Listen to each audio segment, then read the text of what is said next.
নোয়াপাড়া পৌরসভার বাজেট ঘোষণা অভয়নগর থেকে স্টাফ রিপোর্টার নূর ইসলাম মোল্লা।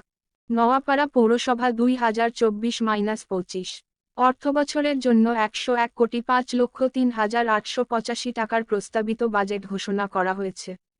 বাজেটে আগামী অর্থবছরের আয়কর সম্মান দেখানো হয়েছে রাজস্ব খাতে। আয় 10,67,00,000 টাকা, উন্নয়ন আয় 87,05,50,000 টাকা দেখানো হয়েছে।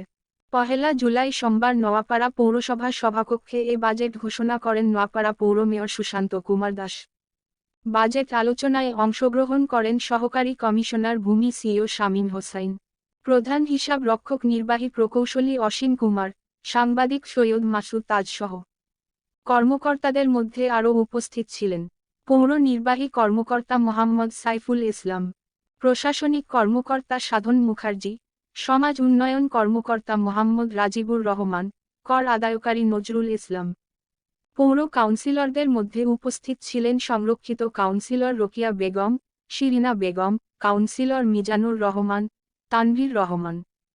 এছাড়াও সাংবাদিক সম্মেলনে উপস্থিত ছিলেন নোয়াপাড়া প্রেসক্লাবের সভাপতি নজরুল ইসলাম মল্লিক, সাংবাদিক সুনীল কুমার দাস, অভয়নগর রিপোর্টার্স ক্লাবের সভাপতি বদরুজ্জামান ও সাধারণ সম্পাদক কাজী মুশতাক আহমেদ। এছাড়া আরও উপস্থিত ছিলেন আন্তর্জাতিক মানবাধিকার সাংবাদিক কল্যাণ সংস্থা ও আইন সহায়তা প্রদানকারী সহকারী সচিব নূর ইসলাম মোল্লা সহ বিভিন্ন প্রিন্ট ও অনলাইন টিভি সাংবাদিক বাজেট অধিবেশনে সকল সাংবাদিক বৃন্দ উপস্থিতি ছিলেন। মেয়র তার আমলে বিগত বছরের উন্নয়ন কর্মকাণ্ড তার বক্তব্যে তুলে ধরেন। তিনি আরও বলেন, টেকসই উন্নয়ন ও দারিদ্র্য বিমোচন এবং শিক্ষা খাত সহ বিভিন্ন উন্নয়নমূলক কাজ করার জন্য সকলের সহযোগিতা নিয়ে তিনি এগোতে চান। এছাড়া পানি সরবরাহ সমস্যা ও ড্রেনেজ ব্যবস্থার আমূল পরিবর্তনে কাজ করেছেন।